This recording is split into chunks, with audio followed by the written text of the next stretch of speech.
Chantal a présenté hier un topo sur la pollution de l'air. Je vais m'enchaîner et faire un peu plus sur la pollution de l'air. Enfin, le titre sur les effets immédiats, je vais parler des études qu'on a fait sur Oxford Street. Je pense que j'avais présenté il y a, je ne sais pas, 4 à 5 ans, l'étude sur l'asthme. Mais cette fois-ci, on a étudié des BPCO et des gens avec une maladie cardiovasculaire qu'on appelle ischemic heart disease.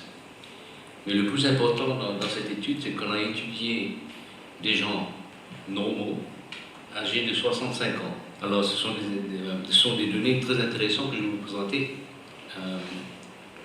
dans la dernière partie de mon topo. Alors, la pollution, c'est un problème global. Je pense que nous tous, comme pneumologues, on tient bien compte de l'effet de la pollution de l'air sur les poumons. Et je pense qu'on a déjà commencé maintenant à essayer de réduire ce problème de la pollution de l'air et de prendre des mesures qu'il faut qu'on prenne. Et dans les prochaines 10 dernières années, je pense qu'on aura un très bon système à combattre enfin je l'appelle ce fléau, parce que c'est un fléau mondial. Alors, ça c'est un site qu'il faut que vous tous connaissez, parce que c'est un site sur l'OMS où on peut aller voir la pollution dans n'importe quelle partie du monde, la qualité de l'air, à n'importe quelle heure. On vous donne la pollution à l'heure exacte. Et ils ont un schéma de Air Quality Index qui est de 0 à 300. Et vous voyez qu'il y a le vert, le jaune, le rouge, etc. Donc, vous avez le good, le modéré, unhealthy, et le rouge, vraiment unhealthy, et puis d'autres données, very unhealthy, et puis hazardous. Alors, je ne sais pas ce que ça veut dire hazardous, si on va mourir soudainement avec 300 plus, je ne sais pas, c'est high alert, etc. Donc je vous donne, là, il y a ça je l'ai pris il y a une semaine, la station Luther King. Je ne sais pas si vous savez où se trouve la station Luther King, ici à La Réunion, le radar, mais il est là, sur le littoral ici, je ne sais pas, c'est à Saint-Pierre. C'est à Saint-Pierre. Alors à Saint-Pierre, là, il y a une semaine, Friday, vendredi dernier, c'était good, vous voyez. Mais quand même, donc, ce qu'il vous donne, c'est que c'est le maximum qu'il vous donne. Hein, quand il y a des dosages du PM2.5, PM10, l'ozone, NO2, SO2, et puis il nous donne la température, la pression et l'humidité. Et le Air Quality Forecast. Donc c'est un très bon site pour savoir. Hein. Si vous allez visiter à Saint-Pierre, là, vous savez que c'est good, bon, c'est très bon. Mais quand même, quand vous regardez là, il y a des poussées. Enfin, le jaune là, PM2.5, vous voyez là le matin, je ne sais pas, à 7h à 9h, je pense que c'est parce qu'il y a la circulation. Et puis dans l'après-midi. Donc, voilà, c'est très bien la pollution. Il n'y a pas trop de pollution. Sauf que si le volcan commence à faire. À se réveiller. Par contre, vous allez à Londres, le même jour, température 10 degrés, et là, vous voyez, là, il vous donne une map de plusieurs stations où vous pouvez aller voir le taux de ce AQI, de cette pollution. Et vous voyez ici qu'il y a beaucoup de stations à Londres et qu'il y a une variation quand même de la pollution. Donc vous avez là, ici, je ne sais pas si c'est dans quelle région, dans le nord de Londres, 1, qui est vraiment presque 0. Hein. Et puis là, au centre de Londres, c'est 57 ou 53. Alors c'est modéré. Et vous voyez que, par exemple, vous regardez le PM2.5, donc c'est toujours c'est en jaune, c'est-à-dire que c'est un niveau jaune pendant plusieurs heures de la journée. Ça, c'est de 24 heures. Et autre chose qu'il faut peut-être démontrer, c'est l'ozone. Et là, vous voyez que l'ozone, c'est toujours dans la situation verte. Je ne sais pas si la limite, ça va changer, mais vous voyez ici que c'est 22 qui est le niveau le plus haut. Et toujours dans la zone verte. Mais ça, à Londres, c'est modéré, mais je pense que quand même, il y a des jours où la pollution est plus grande. Mais là, on passe dans des villes qui sont vraiment très polluées. Alors ça, c'est New Delhi. À New Delhi, ils n'ont pas beaucoup de stations, et il y a des stations qui mesurent que le PM2.5. On démontre le PM2.5, et en fait, ça, c'était dans l'ambassade US à New Delhi. C'est 145. Alors, je ne vois pas là où c'est 145, oui, c'est ça le 145, mais vous voyez qu'autour de Delhi, c'est rouge. La pollution est plus grande. Et je pense qu'à cette époque, la pollution est plus grande parce que aux alentours de New Delhi, ce qu'ils font, c'est qu'ils brûlent leur végétation pour préparer pour la semence prochaine, pour l'année prochaine. Alors ça se brûle en ce moment et la pollution est très haute en dehors de Delhi particulièrement. Et comme vous savez, là, il y a trois sources de pollution ici. Ce sont les voitures. C'est l'usage du charbon. On brûle pour... et la troisième, c'est quoi?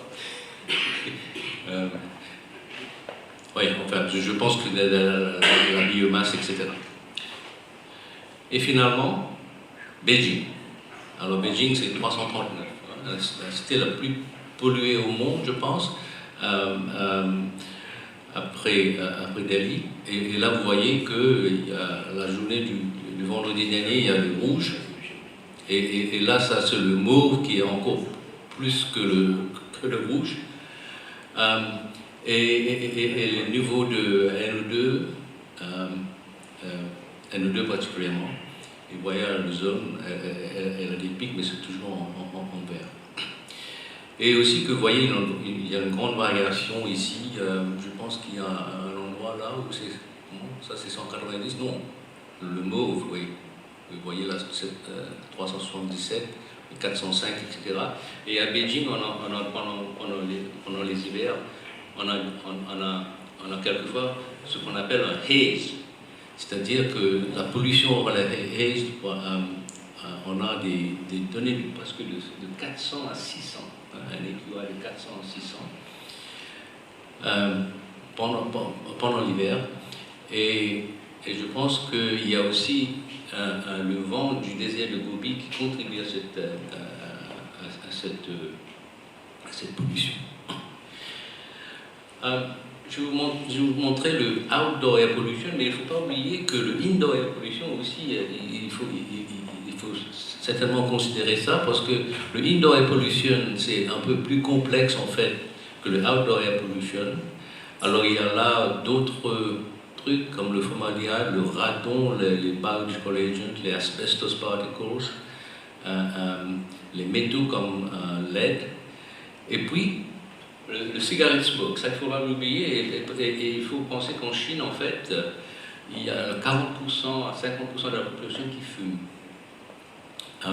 Et certainement la biomasse, donc ça c'est l'image de la Turquie où ils sont en train de cuire au bois, dans une maison enfermée, dans la cuisine qui est enfermée, et donc l'exposition des femmes particulièrement qui font la cuisson.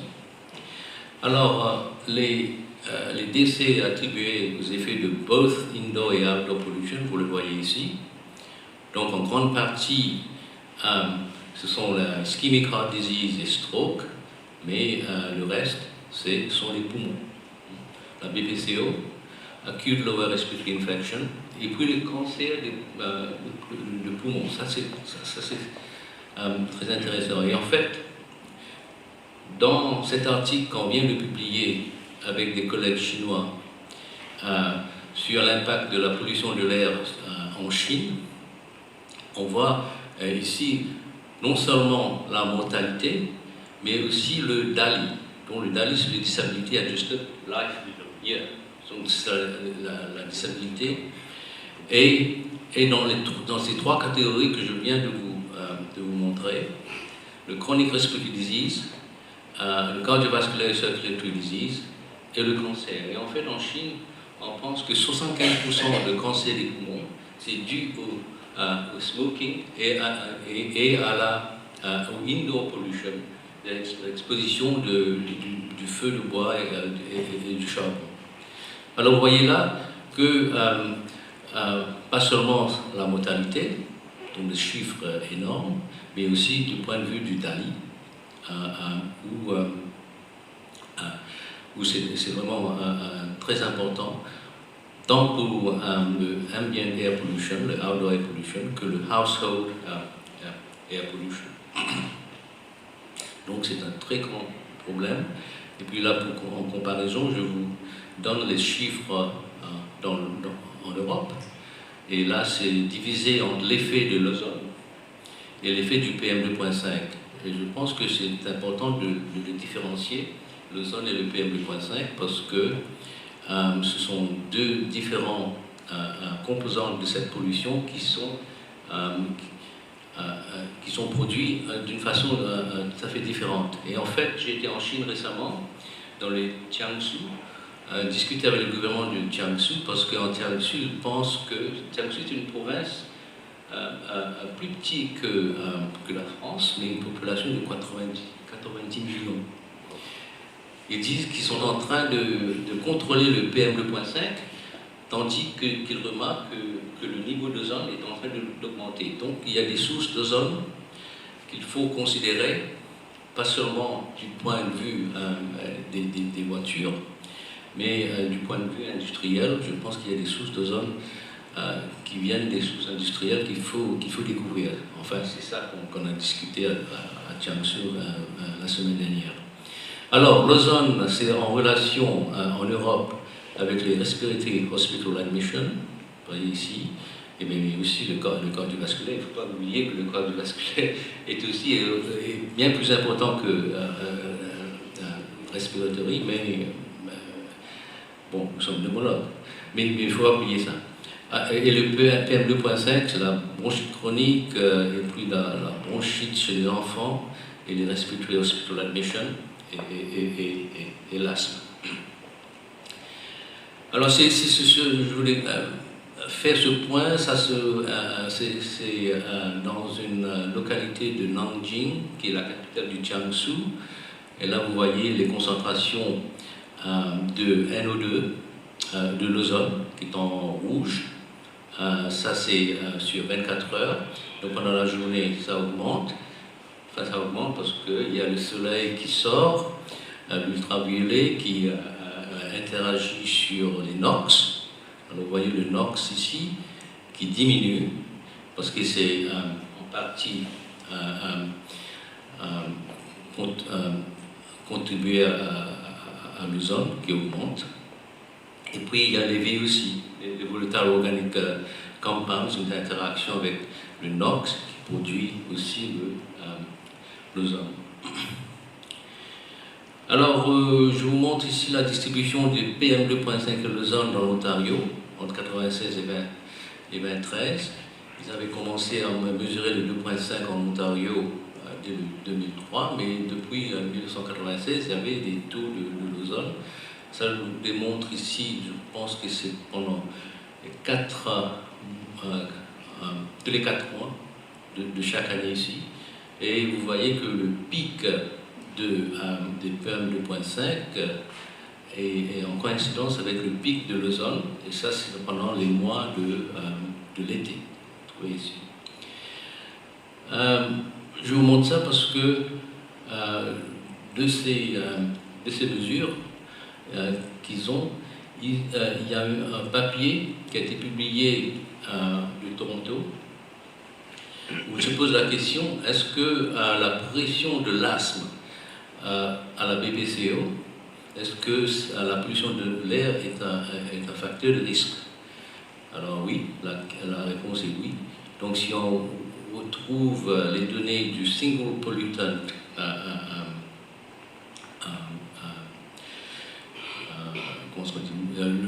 un modèle de single pollutant pour le PM2.5 pour l'ozone, vous voyez qu'il y a un risque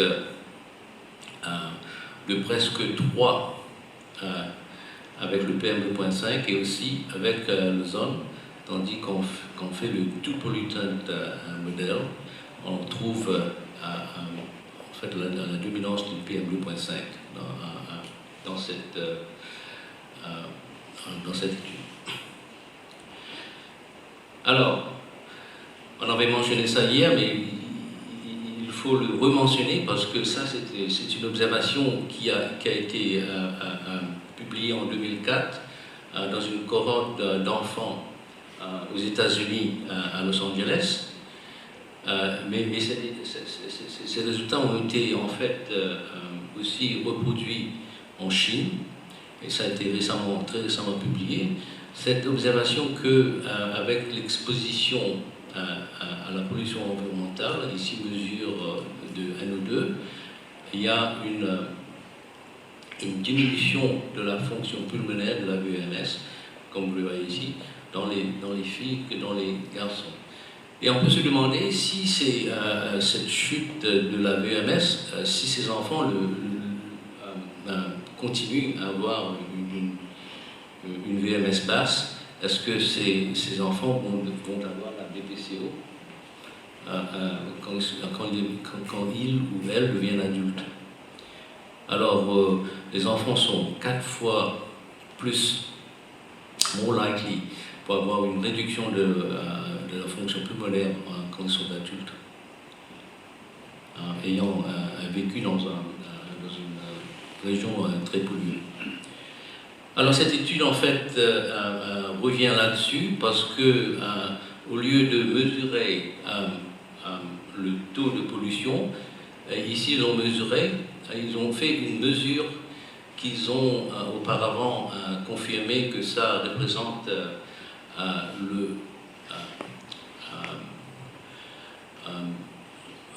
combien de temps ces enfants ont été exposés à la pollution environnementale.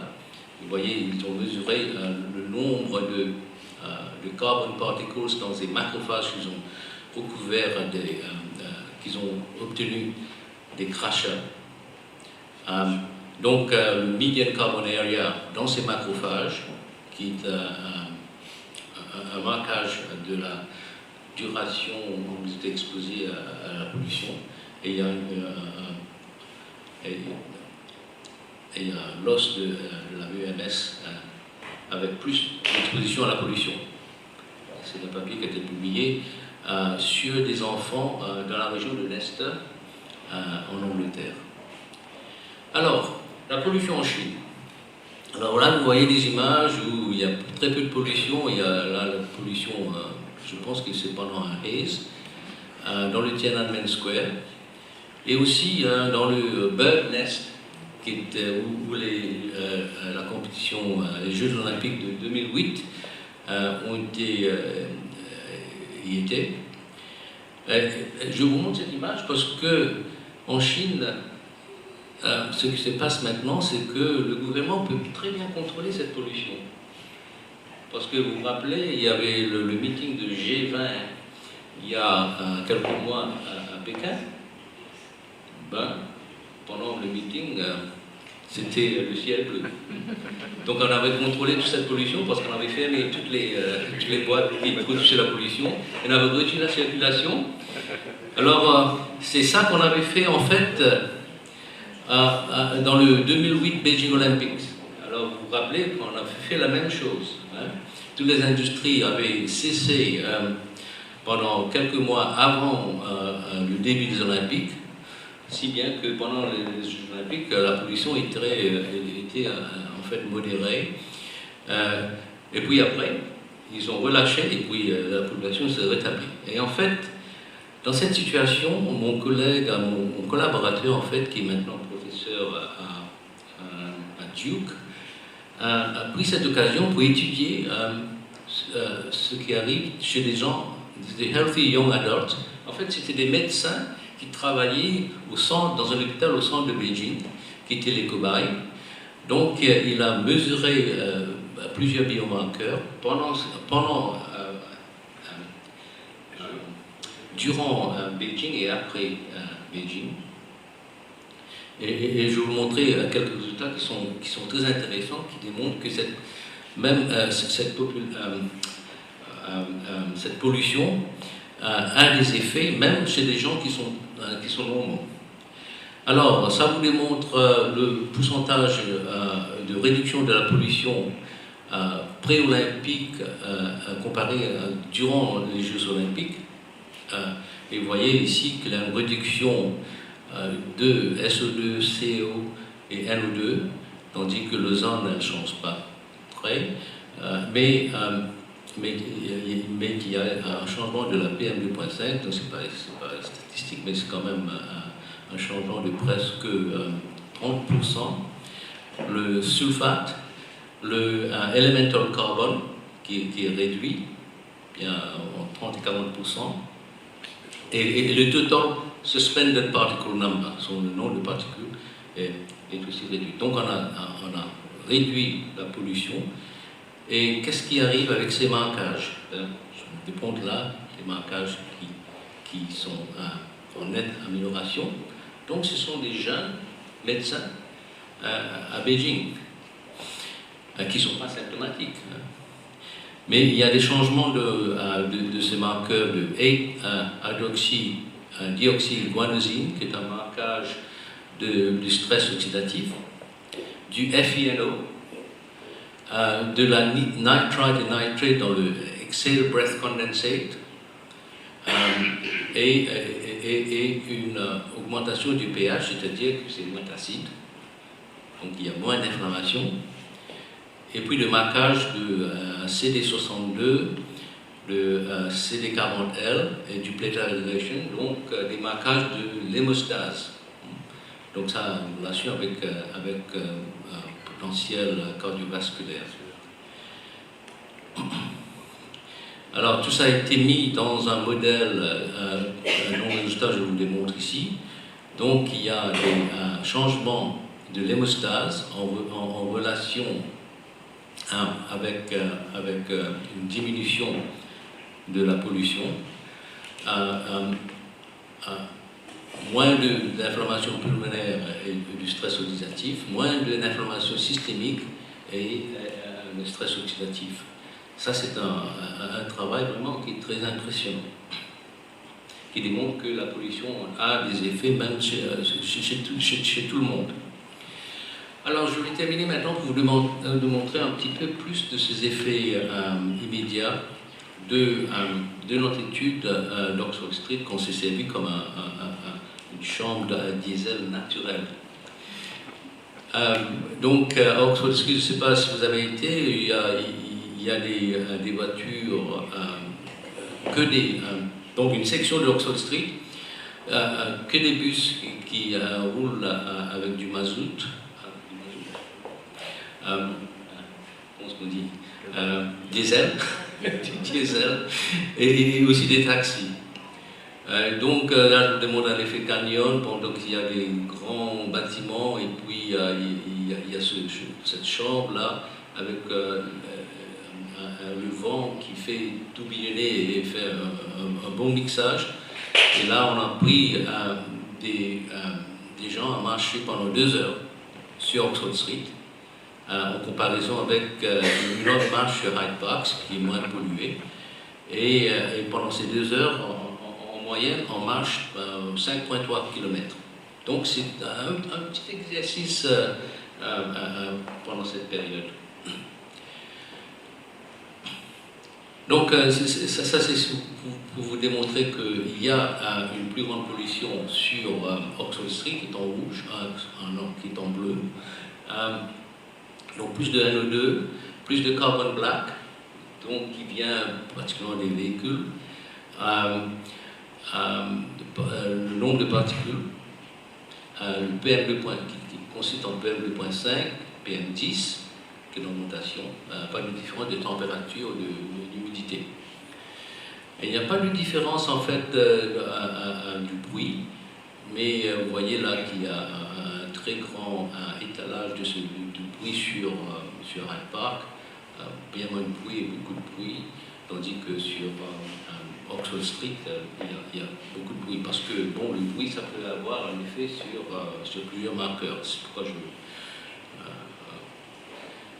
Donc la première étude qu'on avait faite, c'était sur les asthmatiques. Donc c'est très vite pour vous rappeler que même ces asthmatiques qui sont modérés, on retrouve une diminution de la VMS qui est maximale 2 heures après qu'il était à Oxford Street et qui continue jusqu'à 7 heures et même jusqu'au lendemain. Donc il y a un effet bronchoconstricteur et on a évidence qu'il y a une inflammation, donc la pH de ce Exhale Breath qui diminue sur Oxford Street, non pas sur Hyde Park. Et puis on peut mesurer ce marqueur d'activation des neutrophiles dans les crachats, particulièrement dans ceux qui ont été à Oxford Street et non pas ceux qui étaient à Hyde Park. Donc on a cette évidence de stress oxydatif et puis qu'on fait des relations, des associations de cette réduction de la VMS, on trouve que c'est associé avec des ultra-fins et aussi d'une certaine façon avec le PM2.5, mais les ultra-fins qui sont les particules plus fines sont les PM 0.1, c'est-à-dire qu'on est là maintenant dans la région des nanoparticules qui sont impliquées ici avec cette détérioration de la fonction pulmonaire. Alors, l'étude la plus récente qu'on vient de terminer, c'est l'étude où on avait pris des BPCO et des gens avec le ischemic heart disease qui ont un antécédent bien d'une heart attack. Et donc voilà les symptômes. Donc ces symptômes que j'ai mis ici, ce sont des symptômes qu'on a sur Oxford Street comparés avec Hyde Park. Donc, comme vous le voyez ici, sur le odds ratio d'avoir un tout, on le retrouve dans les BPCO, dans les IHD, tandis que la production du sputum, on le retrouve en fait dans les BPCO, donc c'est peut-être pas surprenant, et plus de shortness of breath et de wheeze dans les BPCO. Et comme vous le voyez ici, en total, en fait, ce sont les gens avec la BPCO qui ont plus de tout, de sputum et de shortness of breath et de wheeze.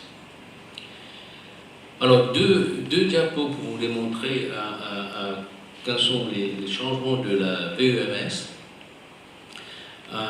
dans ces trois groupes. Je pense que le groupe le plus important à voir, ce sont les healthy. Donc, ce sont des healthy de 65 ans. Vous voyez ici, sur Hyde Park, pendant les 2 heures de marche sur Hyde Park, et puis après, et vous voyez qu'il y a une nette augmentation, en fait, qui est significative à 5 et 6 heures et à 26 heures après cette marche, c'est healthy.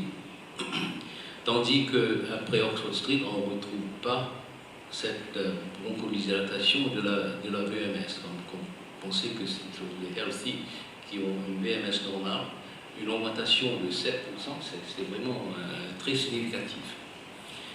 Ça, je pense que c'est l'observation la plus importante, parce qu'il faut maintenant voir ce qui arrive dans la BPCO, le AHD.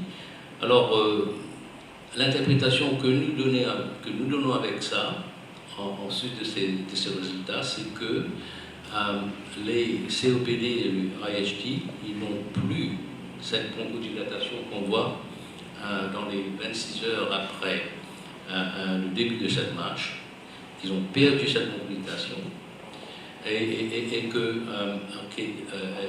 qu'en fait, il n'y a pas de différence de la VEMS pendant les 26 heures entre Oxford Street et Hyde Park dans ces deux catégories de malades. Donc on a fait une association, et en fait dans la BPCO, cette association c'est avec le PM2.5, le nombre de particules et le NO2, donc tous les composants de la pollution véhiculaire, particulièrement de ces diesels qui circulent sur Oxford Street. Alors finalement, pour vous montrer l'effet cardiovasculaire, et en fait ici, la même chose, c'est d'avoir pu étudier un groupe de healthy subjects, qui est le plus important, donc des gens de 65 ans. Et vous voyez ici que sur Hyde Park, il y a une réduction de cette augmentation index. Cette augmentation index, c'est une mesure de la vasodilatation qu'on voit. Donc un bénéfice d'un exercice simple, de marcher pas trop vite, mais d'une façon naturelle, on a une vasodilatation qu'on peut détecter. Mais que cette vasodilatation, on ne le retrouve pas dans une région polluée, qu'on marche dans une région très polluée. Là, c'est vraiment...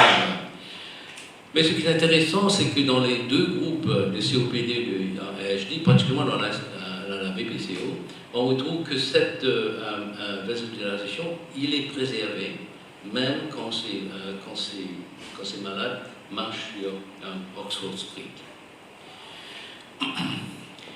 Donc, ce que je veux montrer, c'est qu'on on pense maintenant qu'il y a des mécanismes moléculaires de la pollution constituent d'un stress oxydatif.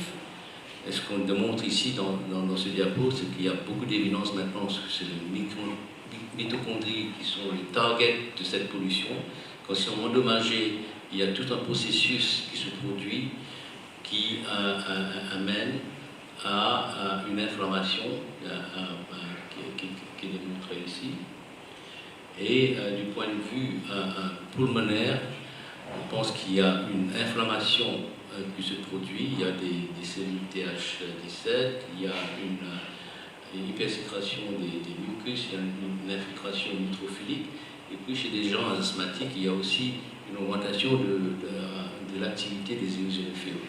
Et puis il y a tout un effet qu'on est en train d'étudier maintenant sur la colonisation bactérienne dans les poumons, pas seulement avec la fumée de la cigarette, mais aussi avec la pollution. Et puis il y a aussi toute cette réponse immune vers les infections viraux et les infections bactériennes. Je vais terminer par peut-être une note plus optimistique, parce que quand je parle de tous ces effets de la pollution, on pense que, bon, qu'est-ce qu'on peut faire? Mais on peut faire beaucoup de choses. Et en fait, comme j'ai dit, on a commencé à en faire ça. Donc, dans cet article qu'on a publié dans le Lancet, donc ça c'est en Chine, c'est ce qu'on est en train de faire. Donc, tant au niveau gouvernemental, ça c'est très important, il faut que le gouvernement peut légiférer et puis faire des lois pour contrôler les sources de pollution. Et puis, il y a toute autre mesure qu'on peut prendre. Il y a le concept de healthy cities, donc ça c'est toute l'architecture des cités, etc., où il faut avoir des espaces verts, etc., etc. Contrôler le pétrole, la qualité du pétrole, et puis convertir les véhicules en des véhicules électriques. Donc il y a beaucoup d'activités là-dessus en Chine. Et puis à la maison, pour réduire source de cellules de charbon, etc., transportation publique, relocation des industries, ou bien fermer les industries qui sont trop polluantes, etc. Et puis les weather forecasts. Et je pense que ça, ce sont deux exemples de la progression que je voudrais terminer avec. c'est le Personal Pollution Monitors. On peut en acheter ça sur Internet maintenant, mais je pense que les instruments qu'on en a, on n'est pas très sûr qu'ils sont fiables. Mais pour avoir un Personal Pollution Monitor, c'est très... on peut personnaliser en fait un petit peu ce qu'on peut faire contre la pollution. Si on sait que c'est très pollué, bon, on ne va pas sortir, etc. Bon, il y a aussi d'autres mesures pour les asthmatiques, il faut qu'ils prennent le médicament, etc., etc. Et puis, un autre produit qui, particulièrement en Chine, ce sont d'avoir des purificateurs qui sont vraiment très efficaces, qui peuvent filtrer toutes ces particules et aussi les gaz noxiques, etc. Et dans ces purificateurs, en fait, il y a des moniteurs de la pollution aussi. Donc, je pense que toutes ces mesures qu'on est en train de prendre aura un effet du point de vue de l'individu pour combattre cette pollution. J'en ai pas parlé d'autres mesures qu'on peut prendre, mais c'est ça un peu l'activité qui se passe en ce moment pour essayer de combattre les effets de cette pollution qui prendra du temps à contrôler. Et en fait, en Chine, en ce moment, ils sont en train de... Ils ont mis beaucoup d'argent, des billions, pour contrôler cette pollution. Alors, du point de vue de pneumologue, je pense que nous avons une part très importante dans cette lutte contre la pollution, pas seulement pour dire aux malades ou au public les effets sur les poumons ou sur le cœur, mais aussi à contribuer à la discussion comment combattre ceci, bien au niveau gouvernemental, au niveau des NGO et au niveau individuel. Merci beaucoup.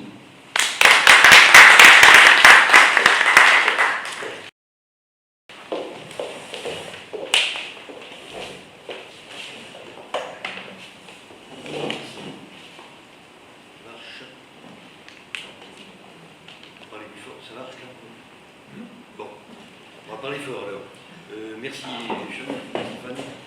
j'avais une petite question, mais peut-être que déjà il y a beaucoup de questions qui vont se poser sur cette pollution et les relations avec le poumon et le cœur. Merci. Pierre? Oui, j'ai juste un commentaire un peu particulier à propos des purificateurs d'air en Chine, qui sont très populaires. Les expatriés, les Français qui travaillent en Chine, ils utilisent ça.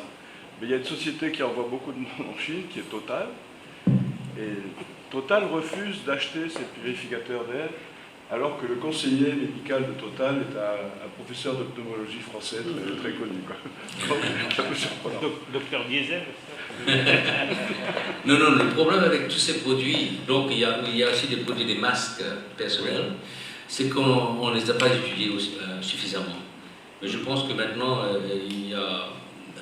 J'ai la même chose avec les moniteurs qu'on peut acheter sur Amazon, etc. maintenant, ou sur Internet.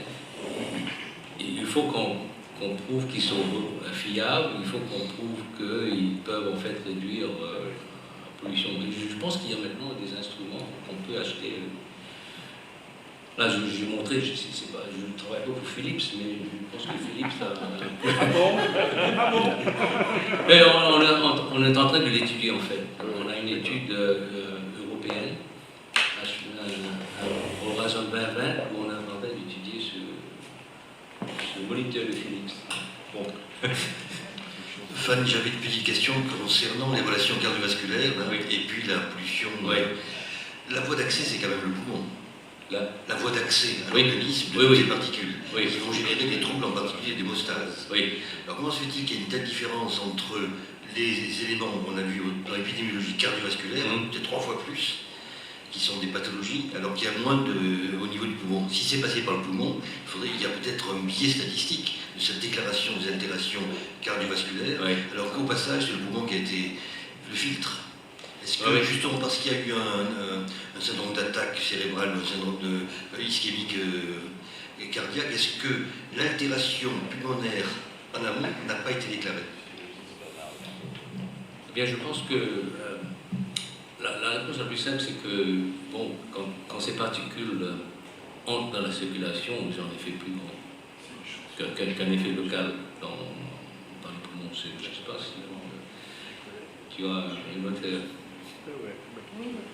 explication. Pierre, le micro. Pierre, Ouais, tu vois. le micro. T'as le micro. On est en train de discuter.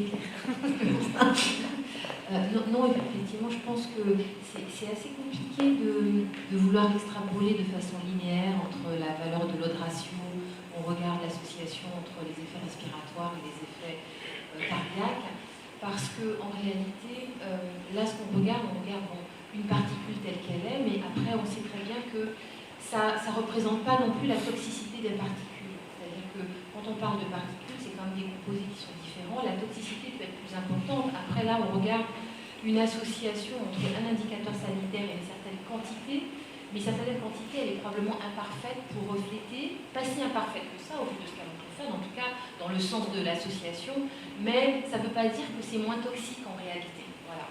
Je pense que dans l'outil statistique, il ne faut pas lui faire dire ce que ça ne veut pas dire.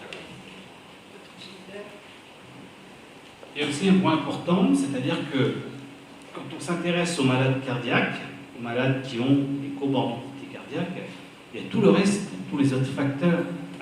Dans le monde, par exemple, occidental, on sait que sans pollution, il y a des atteintes cardiaques. Et ça va assez vite.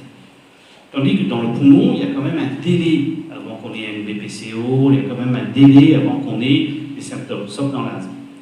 Donc je pense que c'est pas les gens qui sont... Je pense que dans la cohorte des gens qui sont cardiaques, ils ont déjà des atteintes coronariennes, souvent silencieuses, comme chez le diabétique et tout ça. Et donc ça se révèle, ça s'acutise au moment plus facilement, je pense, puisqu'ils ont déjà... beaucoup de gens s'ignorent cardiaques. On voit bien les gens de mort subite, même qu'on a chez les gens qui sont connus.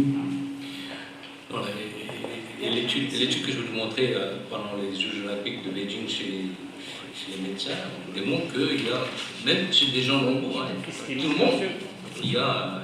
Et dans les Américains qui ont fait le Vietnam et qui sont morts, il y a eu des autopsies qui ont été faites, et qui révélaient très très bien les atteintes des coronaires des Américains de 20 ans. Oui. Très social. Bon, Bon, mais ce qui est préoccupant, c'est effectivement quand on voit que les gens fument, bon, c'est toxique, et puis effectivement il y a un problème pour les fumeurs, mais aussi avec l'environnement. Mais là, c'est que tout le monde est pris dans la chose. Surtout que les enfants, on voit maintenant avec l'UNICEF qu'il y a 300 millions qui sont déjà atteints dans les dioxyde. Et non plus simplement le poumon, mais le cerveau, la maturation du cerveau. Donc il y a encore quelque chose qui est terrible. Donc ce qui fait que même maintenant on parle beaucoup de l'épigénétique, ça veut dire qu'effectivement on aura des générations qui vont être c'est vraiment très préoccupant. Merci. dernière question, Philippe. Bonjour, merci. Image ? Oui. Il y a un autre point qui m'intéresse tout particulièrement, c'est les pathologies interstitielles, notamment fibrosantes. Et alors je pense que c'était très difficile sur le plan statistique d'arriver à prouver quoi que ce soit. J'avais été à l'époque particulièrement intéressé par la publication de Boumain nous montre les particules de carbone dans les macrophages des enfants. Et on avait chez l'animal injecté des particules de carbone et on montrait que ça multipliait les fibroses à la biomycine de manière considérable. Donc, il y a probablement tout un pan aussi de pneumologie qui, je ne sais pas si vous avez des données, il y a très peu de choses sur le sujet. Je n'ai pas de données. Parce que c'est des pathologies qui augmentent considérablement. Bon, alors, merci. Alors, moi, j'avais juste une petite réflexion. Hier, dans l'Assemblée, un confrère demandait qu'est-ce qu'on peut faire, nous. Eh ben, je trouve qu'on peut faire beaucoup. Et la preuve, c'est ce que fait le professeur Chang en Chine, qui est le plus gros pollueur, par rapport à tous ces climato-sceptiques de gouvernants. Je pense qu'on doit mettre la pression scientifique. En tout cas, merci beaucoup.